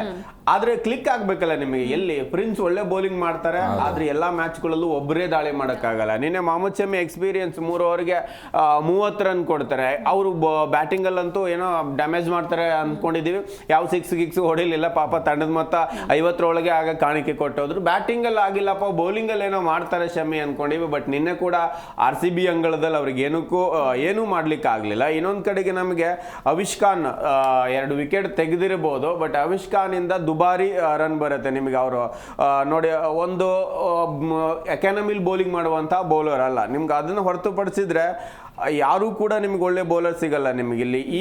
ಹಾಗಾಗಿನೇ ನಿಮಗೆ ಮೇನ್ ಬೌಲರ್ಗಳೇ ಪ್ರಮುಖ ಅಸ್ತ್ರ ಅಂತ ಅನ್ನೋದು ಚುಟುಕು ಕ್ರಿಕೆಟ್ ಅಲ್ಲಿ ಬೌಲರ್ಗಳು. ಶಮಿ ಏನಾದ್ರೂ ವಿಕೆಟ್ ಕಿತ್ತರೆ ಆರಂಭಕ್ಕೆ ಮಾತ್ರ ಅವರು ಗ್ಯಾಂಬ್ಲಿಂಗ್ ಮಾಡಕ್ ಸಾಧ್ಯ. ಇಲ್ಲ ಅಂದ್ರೆ ಕಂಪ್ಲೀಟ್ಲಿ ಒತ್ತಡನ ಪ್ರಿನ್ಸ್ ಮೇಲೆನೆ ಹಾಕ್ತಾರೆ. ಪ್ರಿನ್ಸ್ ಎಲ್ಲಾ ಮ್ಯಾಚ್ ಅಲ್ಲೂ ಕೂಡ ಹೀರೋ ಆಗ್ಲಿಕ್ಕೆ ಸಾಧ್ಯ ಇಲ್ಲ. ಯಂಗ್ ಬೌಲರು ತುಂಬಾ ಚೆನ್ನಾಗಿ ಮಾಡ್ತಾರೆ, ಆದ್ರೂ ಕೂಡ ನಿನ್ನೆ 3 ವಿಕೆಟ್ ಅವರೇ ಕಿತ್ತಿರೋದು. ಇಲ್ಲ ಅಂದ್ರೆ ಅದು ಕೂಡ ಕಷ್ಟನೇ ಆಗಿರೋದು. 3 ವಿಕೆಟ್ ತೆಗೆದಿದ್ದಾರೆ. ಕಂಪ್ಲೀಟ್ಲಿ ದೊಡ್ಡ ಎದುರಾಳಿ ತಂಡ ಇದ್ದಾಗ ಕಟ್ಟಿ ಹಾಕುವಂತ ಗ್ಯಾಂಬ್ಲಿಂಗ್ ಅಂದ್ರೆ ಹೆಸರು ಹೇಳುವಂತ ಬೌಲರ್, ಸ್ಟಾರ್ ಬೌಲರ್ಗಳಿಲ್ಲ ಇಲ್ಲಿ. ನಿಮ್ಗೆ ಪ್ರತಿ ತಂಡದಲ್ಲೂ ಭುವಿ ಇದ್ದಾರೆ. ಭುವಿನ ಹೊರತುಪಡಿಸಿದ್ರೆ ನಮಗೆ ಹೆಜಲ್ವುಡ್ ಇದ್ದಾರೆ ಅಂತ ಸ್ಟಾರ್ ಬೌಲರ್ ಹೆಸರು ಹೇಳ್ತೀವಿ. ಪ್ರತಿ ತಂಡದಲ್ಲೂ ಅಷ್ಟೇ ಎನ್ಗಿಡಿ ಇದ್ದಾರೆ, ಹಾಗೇನೆ ನಟರಾಜನ್ ಇದ್ದಾರೆ ಅನ್ನೋ ಡೆಲ್ಲಿ. ಈ ತರದ ತಂಡಗಳನ್ನು ತೆಗೆದುಕೊಂಡಾಗ ನಮ್ಗೆ ನೋಡಿ ಬುಮ್ರಾ ಹೆಸರು ಕೇಳಿದ್ರೆ, ಟ್ರೆಂಟ್ ಬೋಲ್ಟ್ ಹೆಸರು ಕೇಳಿದ್ರೆ ಮ್ಯಾಚ್ ಸೋತರು ಕೂಡ ಅವ್ರದೊಂದು ತುಂಬಾ ಲಯದಲ್ಲಿರುವ ಬೌಲರ್ ಅಪ್ಪ. ಆ ತರದ ಡೇಂಜರಸ್ ಸ್ಪೆಲ್ ಇರುವಂತ ಫಾರಿನ್ ಪ್ಲೇಯರ್ನೇ ಇಟ್ಕೊಂಡಿಲ್ಲ ಇವರು. ಒಂದಿಂದು ಹೊಸರಂಗ ಹೋದ್ಮೇಲೆ ಲಿಂಡೆ ಅಂತಂದವ್ರೆ, ಲಿಂಡೆ ಬ್ಯಾಟಿಂಗ್ ಅಲ್ಲೂ ಕ್ಲಿಕ್ ಆಗ್ತಿಲ್ಲ, ನಿಮ್ಗೆ ಬೌಲಿಂಗ್ ಅಲ್ಲೂ ಕ್ಲಿಕ್ ಆಗ್ತಿಲ್ಲ. ಹಾಗಾಗಿ ಕಂಪ್ಲೀಟ್ ಆದ ಒಂದು ಬೌಲಿಂಗ್ ಯೂನಿಟ್ ಇಲ್ಲ ಅಂತ ಹೇಳಿದ್ರೆ ಅದು ಬ್ಯಾಟಿಂಗ್ ಯೂನಿಟ್ ಅಲ್ಲಿ ಗೆದ್ಕೋಬೇಕಾಗ್ತದೆ ತಂಡವನ್ನ. ನಿಂಗೆ ಬ್ಯಾಟಿಂಗ್ ಯೂನಿಟ್ ಫೇಲ್ ಆಗಿ ಬೌಲಿಂಗ್ ಯೂನಿಟ್ ಕುಸ್ತೋಯ್ತು ಅಂತ ಅಂದಾಗ ಆ ತಂಡ ಗೆಲ್ಲಲ್ಲ ಅನ್ನೋದಕ್ಕೆ LSG ಕೂಡ ಕಾರಣ. ಪಾಟೀಲ್ ಸರ್, LSG ಬ್ಯಾಟಿಂಗ್ ಹೇಗಿತ್ತು? ಏನು ಹೇಳೋದು, ಇವ್ರು ಬ್ಯಾಟಿಂಗ್ ಅಲ್ಲ, ಇವರು ಸೋಲೋದಕ್ಕೆ ಬಂದಿದ್ದಾರೆ ಅಂತ ಅನಿಸ್ಬಿಟ್ಟಿದೆ ನನಗೆ. ಏನು ಅಂತಂದರೆ ಈ ಒಂದು ಸೀಸನಲ್ಲಿ ಇವ್ರು ಎಷ್ಟು ಮ್ಯಾಚ್ ಗೆಲ್ಬೋದು ಅಂತ ಜಸ್ಟ್ ಊಹೆ ಮಾಡ್ಕೊಳ್ಳಿ. ನನಗನ್ಸಿದ ಮಟ್ಟಿಗೆ ಒಂದು 4ರಿಂದ 5 ಅಂಥ ಬ್ಯಾಟಿಂಗ್ ಲೈನಪ್ ಇದೆ ಇವ್ರ ಕಡೆಗೆ. ಮಾರ್ಷು ಮತ್ತು ನಮಗೆ ಇವರು ಮಕ್ರಮ್ ಮಿಂಚಿದ್ರೆ ಮಾತ್ರ ಇವ್ರದ್ದು ಆಟ ಇದೆ. ಉಳಿದವ್ರು ಯಾರೂ ಇಲ್ಲ. ಪೂರನ್ ಫಾರ್ಮ್ನಲ್ಲೇ ಇಲ್ಲ. ಎಲ್ಲಿ ಆಡ್ತಾ ಇದ್ದಾರೆ ಪೂರಮ್? ಇವ್ರು ಬೆನ್ನೆಲ್ವೇ ಪೂರಮ್ ಆಗಿದ್ದಾರೆ. ಅವ್ರು ಪೂರನ್ನು ಖಂಡಿತವಾಗ್ಲೂ ಪೂರಿ ತಿನ್ಕೊಂಡು ಮನೇಲೇ ಇದ್ದಾರೆ. ಅವರು ಸುಮ್ಮನೆ ಪೂರಿ ತಿನ್ಕೊಂಡು ಮನೇಲಿ ಕೂರಿಸಿ ಅವ್ರನ್ನ. ಆಮೇಲೆ ಬಡೋನಿ ಇದ್ದಿದ್ರಲ್ಲಿ ಬೆಟ್ರು, ಮುಕುಲ್ ತುಂಬ ಚೆನ್ನಾಗಿ ಆಡ್ತಾ ಇದ್ದಾರೆ. ಬಟ್ ಅವ್ರೇನು ಅಂತಂದರೆ ಮ್ಯಾಚ್ ವಿನ್ನಿಂಗ್ ಆ ಕಾಂಟ್ರಿಬ್ಯೂಷನ್ ಕೊಡೋದಕ್ಕೆ ಆಗ್ತಾ ಇಲ್ಲ. ಮುಕುಲ್ ಒಂದು ಮ್ಯಾಚಲ್ಲಿ ಗೆಲ್ಸಿದ್ದಾರೆ ಅನ್ನೋದನ್ನ ಬಿಟ್ಟರೆ, ಬಟ್ ಮ್ಯಾಚ್ ವಿನ್ನಿಂಗ್ ಪರ್ಫಾರ್ಮೆನ್ಸ್ ಕೊಟ್ಟು ಅಪ್ಪ ನಾವು 200 ದಾಟಿಸಿದ್ವಿ ಅಥವಾ 300 ದಾಟಿಸಿದ್ವಿ ಇಂಥ ಒಂದು ದೊಡ್ಡ ಸ್ಕೋರ್ ಮಾಡಿಟ್ವಿ ಯಾವತ್ತು ಮಾಡಿದ್ದಾರೆ? ಆ ಬಂದಾಗಿಂದನೂ ಮಾಡಿಲ್ಲ ಈ LSG ಅನ್ನುವಂಥದ್ದು. ಆ LSG ತಂಡದ ಆ ಓನರೇ ದೊಡ್ಡ ಹೆಡ್ಡೇಕು. ಇನ್ನು ಅದರಲ್ಲೂ ಇಂಥ ಆಟಗಾರಿದ್ದಾಗ ಮತ್ತೇನು ಅಂತಂದ್ರೆ ಪಂತ್ ಬಗ್ಗೆ ಸಿಕ್ಕಾಬಿಟ್ಟು ಇವ್ರದ್ದು ಇದು ಈ ಪಂತನ್ನ ಯಾವ ಥರ ಇವ್ರು ಮಾಡ್ತಾರೆ ಅಂದರೆ ವಿರಾಟ್ ಕೊಹ್ಲಿ ಇದ್ದಂಗೆ ಪೂಜೆ ಮಾಡ್ತಾರೆ. ಅದೇ ಕಾರಣಕ್ಕಾಗಿ ಅದು ಪಂತ್ ಹೆಂಗಂತಂದ್ರೆ ಬಂತು, ಬರಲಿಲ್ಲ ಅಂದರೆ ಹೋಯ್ತು ಅನ್ನೋ ಥರನೇ ಇದೆ. ಖಂಡಿತವಾಗ್ಲೂ ಬ್ಯಾಟಿಂಗ್ ಅಂತೂ ಕೊಲ್ಯಾಪ್ಸ್. ನನಗೆ LSG ಹೇಗಿದೆ ಅಂತಂದರೆ, ಓಕೆ ಈ ತಂಡಕ್ಕೆ ಈ ಒಂದು 10 ತಂಡದಲ್ಲಿ ಒಂದು ತಂಡ ಬೇಕು, ಎಲ್ಲರಿಗೂ 2 ಪಾಯಿಂಟ್ ಕೊಡೋದಕ್ಕೆ ಒಂದು ತಂಡ ಬೇಕಲ್ಲ, ಆ ಥರ LSG ಕಾಣಿಸ್ತಾ ಇದೆ. ಬ್ಯಾಟಿಂಗ್ ಅಟ್ರ್ ಫ್ಲಾಪ್ ಪ್ರದರ್ಶನ ಖಂಡಿತವಾಗ್ಲೂ ಈ ಸರಿ ಕೊಡುತ್ತೆ. ಇದು CSKಕ್ಕಿಂತನೂ ಕೆಡದಾಗಿ ಬರುತ್ತೆ ಅನ್ನೋದು ನನ್ನ ಮುಂದಿಂದು. ಆಮೇಲೆ KKRಕ್ಕಿಂತನೂ ಕೆಡದಾಗಿ ಇವ್ರು ಕೆಳಗಡೆ ಬರ್ತಾರೆ ಅನ್ನೋದು ಇದೆ. CSKಗೆ ಯಾರು ಕಾಂಪಿಟೇಷನ್ ಕೊಡ್ಬೋದು ಅಂತಂದ್ರೆ ಅದು LSG ಅಂದೆ. ಓಕೆ, ಇನ್ನು ಪ್ರೇಮ್ ಸರ್, ಈಗ ನೆಕ್ಸ್ಟ್ ಮ್ಯಾಚ್ ಅಂತ ನೋಡ್ತಾ ಹೋಗೋದಾದ್ರೆ ಪಂಜಾಬ್ ವಿರುದ್ಧ ಇದೆ. 2 ಬಲಿಷ್ಠ ತಂಡ ಫೈನಲ್ಸ್ ಅಲ್ಲಿ ಮುಖಾಮುಖಿ ಆಗಿದ್ವಿ. ಸೊ ಆ ಮ್ಯಾಚ್ ಹೇಗಿರ್ಬೋದು ಅಂತ ಅಂದ್ರೆ RCB ಪಂಜಾಬ್ ಬಗ್ಗೆ ಕೇಳ್ತಾ ಇದ್ದಾರೆ. RCB ಪಂಜಾಬ್ ಅಂತ ಹೇಳಿದಾಗ ಚೆನ್ನಾಗಿದೆ. ಬಟ್ ವೈಯಕ್ತಿಕವಾಗಿ ನಮಗೂ ಕೂಡ ಪಂಜಾಬು ಒಮ್ಮೆ ಕಪ್ ಎತ್ತಲಿ ಅನ್ನೋದಿದೆ. ಆದ್ರೆ RCB ಅಂತ ಬಂದಾಗ ನಾವು RCB ಮೇಲೆ ಅವ್ರ ಕಪ್ ಎತ್ತದ ಅವ್ರ ವೈಯಕ್ತಿಕ ಪ್ರದರ್ಶನದ ಆಧಾರದ ಮೇಲೆ. ಬಟ್ RCB ಅಂತ ಬಂದಾಗ ಆ ತಂಡವನ್ನ ಕಟ್ಟಾಕ್ಲಿಕ್ಕೆ ಕಷ್ಟ ಇದೆ. ಒಂದು ಬ್ಯಾಟಿಂಗ್ ಅಂತ ಕಂಪೇರ್ ಮಾಡಿದಾಗ ಅಲ್ಲಿ ಕೂಡ ಯುವ ಓಪನರ್ ಇದ್ರೆ, ನಮ್ಮಲ್ಲಿ ಅನುಭವಿ ಓಪನರ್ಗಳು ಇದ್ದಾರೆ. ಅಲ್ಲಿ ಒಂದು ನಿಮಗೆ ಯುವ ಓಪನರ್ಗಳು ಹೇಗೆ ಅಂತ ಹೇಳಿದ್ರೆ ಕ್ಲಿಕ್ ಆದ್ರೆ ಆಗ್ಬೋದು, ಆಗದೆ ಇದ್ರೆ ಇಲ್ಲ. ನಿಮಗೆ ಮಿಡ್ಲ್ ಆರ್ಡರ್ ಅಂತ ಬಂದಾಗ ಶ್ರೇಯಸ್ಸೆ ಮತ್ತು ಅದರ ಸಂಪೂರ್ಣ ಜವಾಬ್ದಾರಿಯನ್ನು ಹೊತ್ಕೋಬೇಕಾಗ್ತದೆ. ಆದ್ರೆ ನಮ್ಮಲ್ಲಿ ಕ್ಯಾಪ್ಟನ್ ತುಂಬಾ ಲಯದಲ್ಲಿದ್ದಾರೆ, ಅಲ್ಲೂ ಕೂಡ ಕ್ಯಾಪ್ಟನ್ ತುಂಬಾ ಲಯದಲ್ಲಿದ್ದಾರೆ. ಇನ್ನು ಪ್ರಭು ಸಿಮ್ರಾನ್ ಸಿಂಗ್ ಹೇಗೆ ಅಂತ ಹೇಳಿದ್ರೆ ಪ್ರತಿ ಬಾಲ್ನು ಅಟ್ಯಾಕೇ ಮಾಡಕ್ ಹೋಗ್ತಾರೆ. ನಾವು ಭುವಿ ಇರ್ಬೋದು, ಹೆಸಲ್ವುಡ್ ಇರ್ಬೋದು, ಈ ಒಂದು ದಾಳಿಗೆ ಕಂಪ್ಲೀಟ್ ಪ್ರತಿ ಬಾಲ್ನ ಹಿಟ್ ಮಾಡ್ತೇನೆ ಅನ್ನೋದು ರಾಂಗ್ ಆಗುತ್ತೆ. ಇನ್ನೊಂದ್ ಕಡೆಗೆ ಪ್ರಿಯಾಂಶು ಆರ್ಯ ಈತ ಕೂಡ ತುಂಬಾ ಬಿಗ್ ಹಿಟ್ಟರ್. ಆದ್ರೆ ಇವರೆಲ್ಲರೂ ಕೂಡ ಆಯುಷ್ ಮಾತ್ರೆ ಜೊತೆಗೆ ಸೂರ್ಯ ಇವ್ರ ತರನೇ ಬರ್ತಾರೆ. ಅಂದ್ರೆ ಯುವ ಹಿಟ್ಟರ್ಗಳು ಬಿಗ್ ಹಿಟ್ ಮಾಡೋದಕ್ಕೆ ಕಾಯ್ತಾರೆ. ಹಾಗಾಗಿ ದೊಡ್ಡ ಅನುಭವ ಇಲ್ಲದೆ ಇರೋದಕ್ಕೆ ಇವ್ರನ್ನ ಈಸಿಯಾಗಿನೇ ಕಟ್ ಹಾಕ್ಬೋದು. ಇನ್ನ ಕೂಪರ್ನ ಎಲ್ಲಾ ಮ್ಯಾಚಲ್ಲೂ ಒಂದು ಮ್ಯಾಚಲ್ಲಿ ಹೀರೋ ಆದ್ರೂ ಅದಾದ್ಮೇಲೆ ಕೂಪರ್ ಬ್ಯಾಟ್ ಅಷ್ಟಾಗಿ ಅವರಲ್ಲಿ ಸದ್ದು ಮಾಡ್ತಾ ಇಲ್ಲ. ಇನ್ನು ಮಧ್ಯಮ ಕ್ರಮಾಂಕ ಅಂತ ಬಂದಾಗ ಸ್ಟೋನಿಸ್ ಆಡ್ಬೇಕು, ಜಾನ್ಸನ್ ಆಡ್ಬೇಕು. ಬಟ್ ಸ್ಟೋನಿಸ್ ಬ್ಯಾಟ್ ಕೂಡ ನೀವು ಹೇಳಿದಾಗ ಅಂತದೊಂದು ಸದ್ದು ಮಾಡ್ತಾ ಇಲ್ಲ. ನಾನಿಲ್ಲಿ ಬೌಲಿಂಗ್ ಬಗ್ಗೆ ಮಾತಾಡೋದಾದ್ರೆ RCB ಕಂಪೇರ್ ಮಾಡಿದ್ರೆ ಬೌಲಿಂಗ್ ಯೂನಿಟ್ ಅಲ್ಲಿ ಅಂತ ದೊಡ್ಡ ಅನುಭವಿಗಳಿಲ್ಲದೆ ಹೋದ್ರು ಕೂಡ ಒಂದು ಟಫ್ ಪ್ರದರ್ಶನ ಕೊಡುವಂತ ಬೌಲರ್ ಇದ್ದಾರೆ. ನಮಗೆ ಕರ್ನಾಟಕದವರಾದ ವೈಶಾಖ್ ವಿಜಯ್ ಸಿಗ್ತಾರೆ. ನಿಮಗೆ ಜೊತೆಗೆ ಹರ್ಷದೀಪ್ ಸಿಂಗ್ ಇರೋದೇನಂದ್ರೆ Harshdeep Singh completely bowling unit ಅನ್ನ ಹ್ಯಾಂಡಲ್ ಮಾಡ್ತಾರೆ. ಜೊತೆಗೆ RCB ಯಲ್ಲೇ ಬೆಳೆದು ಹೋದ, RCB ಮನೆ ಮಗ ಆಗಿ ಆಚೆ ಹೋದ್ಮೇಲೆ ನೋವಲ್ಲಿದ್ದಂತ ಚಹಲ್ ಇದ್ದಾರೆ. ಚಹಲ್ ಕೂಡ ಇಂಪ್ಯಾಕ್ಟ್ ಮಾಡ್ತಾರೆ. ಹಾಗಾಗಿ ಬೌಲಿಂಗ್ ಯೂನಿಟ್ ನ ಓಕೆ ಹೇಳ್ಬೋದು, ಬಟ್ ಬ್ಯಾಟಿಂಗ್ ಕಂಪೇರಿಟಿವ್ಲಿ RCB ಗೆ ಯಾವುದೇ ಡ್ಯಾಮೇಜ್ ಮಾಡ್ಲಿಕ್ಕೆ ಸಾಧ್ಯ ಇಲ್ಲ ಅಂತ ನಂಗೆ ಅನ್ಸುತ್ತೆ. Okay, thank you so much ಇಬ್ಬರಿಗೂ ನಮ್ಮ ಸ್ಟುಡಿಯೋಗೆ ಬಂದಿದ್ದಕ್ಕೆ. Thank you so much. Yes, ತವರಲ್ಲಿ RCBಗೆ ಹ್ಯಾಟ್ರಿಕ್ ಜಯ. ಪಾಯಿಂಟ್ಸ್ ಟೇಬಲ್ನಲ್ಲೂ ನಾವೇ ಟಾಪಲ್ಲಿದ್ದೀವಿ. ಹಾಗೆ ಇನ್ನೊಂದು ಕಡೆ ಇವತ್ತು ಮುಂಬೈ ವರ್ಸಸ್ ಪಂಜಾಬ್ ಮ್ಯಾಚ್ ಇದೆ. ಮುಂಬೈಗೆ ಇವತ್ತಿನ ಗೆಲುವು ನಿಜಕ್ಕೂ ಅನಿವಾರ್ಯ, ಬಟ್ ಅದು ಅಷ್ಟು ಸುಲಭ ಇಲ್ಲ. ಕಾಸ್ ಪಂಜಾಬ್ ಬಲಿಷ್ಠವಾಗಿದೆ. ಸೊ ಏನಾಗುತ್ತೆ ಅಂತ ಕಾದು ನೋಡಬೇಕಿದೆ ಅಂತ ಹೇಳ್ತಾ ನೋಡ್ತಾ ಇರಿ ಜಿ ಕನ್ನಡ ನ್ಯೂಸ್, ಸತ್ಯವೇ ಸುದ್ದಿಯ ಜೀವಾಳ.